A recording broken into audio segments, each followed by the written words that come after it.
Olá pessoal, bom dia, tudo bem? Hoje você vai entender um pouquinho do grande obstáculo que está sendo colocado aí diante do presidente Bolsonaro, diante do Brasil e, por que não dizer, diante de todos nós, diante de todos os brasileiros de bem, trabalhadores aí que querem o melhor para o Brasil, para os seus filhos, para a nossa nação, para o futuro do nosso país. É realmente um cenário inusitado, mas é um cenário que, quando você olha com um olhar mais afiado, você consegue ver que é um cenário de grandes oportunidades também, tá? Agora, pessoal, seguinte, as grandes questões, aquelas que realmente importam, né? Geralmente não fazem parte da conversa cotidiana da maioria das pessoas, né? E nem mesmo estão presentes no grande noticiário. Isso por vários motivos, talvez pelo fato de que a verdade liberta, né? E no fundo, eles não querem que você seja livre de verdade. Uma sociedade bem informada nunca poderá ser facilmente manipulada, né? E manter o povo na ignorância é talvez uma das maneiras mais eficientes de garantir a continuidade do famoso status quo, ou seja, o estado de coisas, né? O dominador dominando e o dominado comendo poeira, né? Mas anestesiado, achando que está tudo bem, né? Porque foi cobaia de muita manipulação, de muita doutrinação e também alvo das estratégias de panis et circenses, né, de pão e circo. E aí, pessoal, será que o Brasil é um país onde as pessoas aprendem a valorizar e conversar sobre o que realmente importa? Aí você pensa um pouquinho, né? Você pode dizer que hoje o brasileiro, sim, está mais politizado, mais interessado na realidade que o cerca, né? Mas os nossos péssimos resultados nos rankings mundiais de educação ainda mostram que a gente tem um grande caminho e longo a trilhar. As questões que realmente estão movendo a política, a economia, as decisões estratégicas de hoje ainda permanecem, como se diz, sub rosa, né? Ou seja, debaixo da rosa, uma velha expressão latina para remeter à ideia de segredo, tá? Mas nesse vídeo eu gostaria de trazer aqui para vocês um tema que talvez tenha se tornado uma espécie de segredo, né? Um assunto meio apócrifo, meio críptico, né? Que talvez traga muitas respostas sobre o que está acontecendo por trás de toda a confusão e disputas que permeiam o noticiário, os debates acalorados aí que a gente presencia todo dia. Pode ser também que o assunto que eu vou apresentar hoje para vocês seja uma das bases dos grandes desafios que se colocam diante do Brasil de hoje, né? O assunto é segurança alimentar, tá bom? Segurança alimentar é qual a capacidade de um país de produzir os alimentos que ele precisa para que a sua população consiga comer, tá? É um tema que pode estar por trás até da disputa comercial entre Estados Unidos e China e até mesmo dos embates que a gente percebeu que começaram repentinamente, né, entre os estados e municípios contra o governo federal e contra o presidente Bolsonaro, né? Para isso, antes é importante a gente entender que não se trata de uma mera questão de comércio de alimentos, de produção. Não é só dinheiro, não é só ganhar dinheiro que está envolvido. Você já deve ter percebido que quando uma pessoa fica muito rica, né, muitas vezes ela deixa de tomar atitudes para ficar mais rico, né? Ela passa a se preocupar mais em aumentar o seu poder para que, aumentando o seu poder, ela possa garantir a manutenção do seu status, né? Ela possa continuar perpetuando a sua posição de destaque.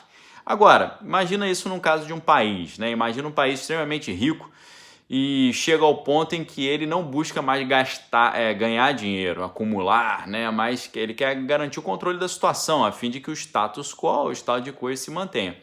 Agora imagina a estranha situação de um país ter muito dinheiro, mas não ter comida suficiente para alimentar a sua população.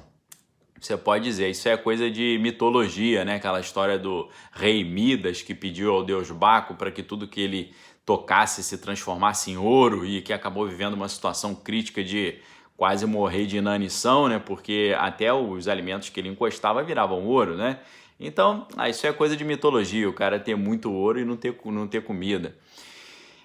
Não exatamente, né? Você pode perguntar, será que existe isso? Um país extremamente rico, mas que corre risco de não ter o que comer? Sim, isso existe, né? E segundo alguns analistas, esse caso inusitado, essa realidade estranha, pode até levar o mundo para uma terceira guerra mundial, por incrível que pareça. E sabe como é que nós brasileiros entramos nessa história? Você pode pensar, o Brasil é o oitavo país mais rico do mundo, mas mesmo assim temos pessoas passando fome. Na verdade é um pouco diferente, né? O Brasil é um dos países com maior índice de segurança alimentar do mundo, tá? de modo que as maiores potências da Terra estão de olho em nós, para garantir que nós mandaremos alimentos para eles, ou então para dominar tudo aqui e nos explorar covardemente e sugar os nossos recursos. Numa fala recente, disponível no canal da Embrapa no YouTube, né, eu vou deixar o link aqui no primeiro comentário fixado aqui, o pesquisador e chefe-geral da Embrapa Territorial, Evaristo de Miranda, ele falou sobre a importância do Brasil dentro desse cenário de segurança alimentar mundial. E você vai entender o porquê de tanta confusão, tantas investidas contra o governo, tenta derrubar o presidente. Você vai entender agora. O pesquisador explicou que a produção anual de grãos da agricultura brasileira é suficiente para alimentar mais de 4 vezes a nossa população. Ou seja, o Brasil é um país que tem segurança alimentar e tem de sobra, né? Sobra aí umas 4 vezes. Para você ter uma ideia, uma pessoa ela necessita em média para viver de 250 quilos de grãos por ano, né? Como é que eles calculam essa matemática toda? O cálculo é realizado mundialmente. Seguinte, para saber se um país está em segurança ou em insegurança alimentar, a seguinte conta é feita. Você divide a produção agrícola pela população. Se o resultado for menos de 250 quilos por pessoa, o resultado é que o país está em insegurança alimentar.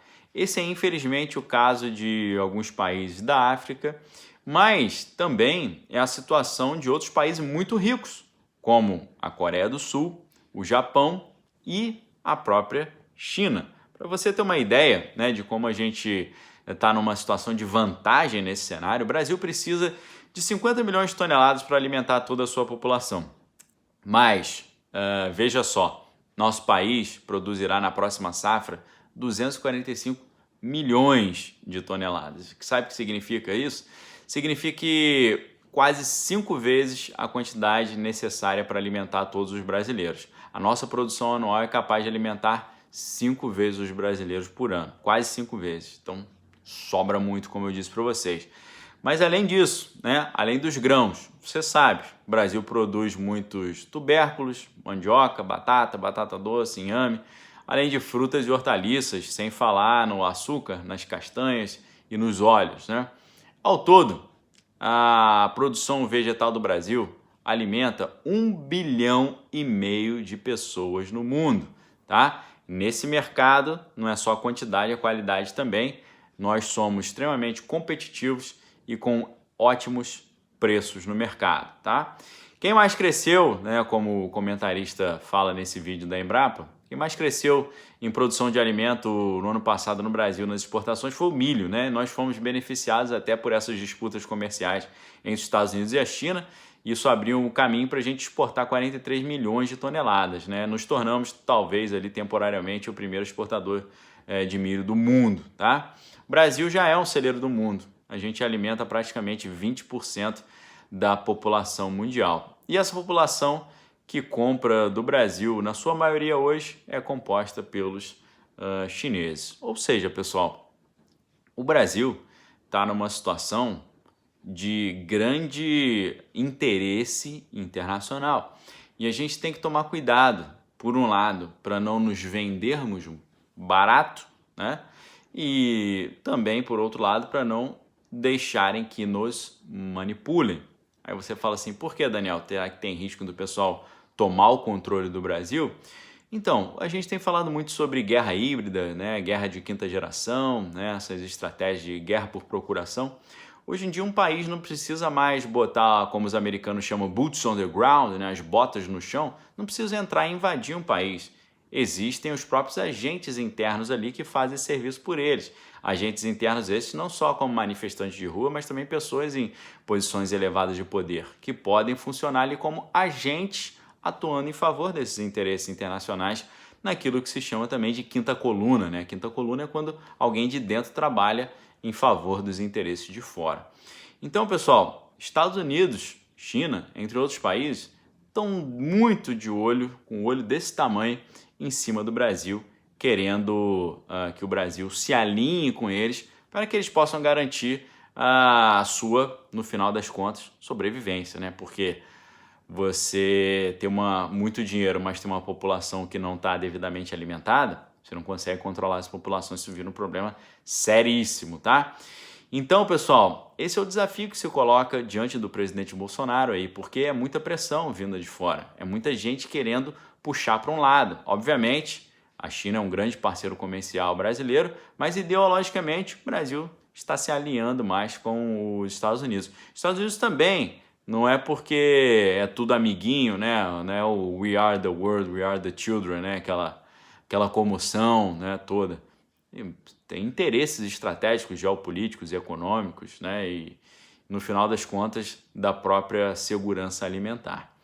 Então, pessoal, tenham noção que grande parte dessa briga política interna que nós estamos vendo, essas disputas todas, por trás disso tudo tá a garantia da comida para o mundo. O Brasil está se tornando estratégico nesse cenário, eles já sabem disso, e se por um lado estão tentando se aproximar como amigos, por outro lado tem outros que estão tentando manipular e explorar. Tá? Tem muitas outras coisas envolvidas, muitas coisas mais sensíveis e escabrosas, mas essa questão está sendo muito pouco falada e é importante a gente mostrar isso, como o agronegócio no Brasil tem salvado o Brasil aí no meio dessa crise e vai fazer o Brasil, se Deus quiser, superar o mais rápido possível essa crise aí econômica que fomos levados por causa de uma crise de saúde, tá bom? Então, pessoal, a gente tem que orar pelo Brasil, torcer pelo Brasil, orar pelo presidente e estar em constante vigilância, porque tem interesses mundiais aqui no Brasil tentando nos vampirizar e nos sugar, e para isso, obviamente, em prejuízo da própria população brasileira. Então, é um grande desafio, mas se a gente entende o nosso valor e a gente entende que estão querendo morder um pedação do nosso território, do nosso bolo, a gente fica um pouco mais atento e mais imune às astutas ciladas aí dos inimigos, tá bom? Fica essa reflexão. Se você quer estudar mais esses assuntos assim mais estratégicos aqui no canal, a gente tem o grupo específico, é o Direto do Bunker, primeiro link na descrição do vídeo.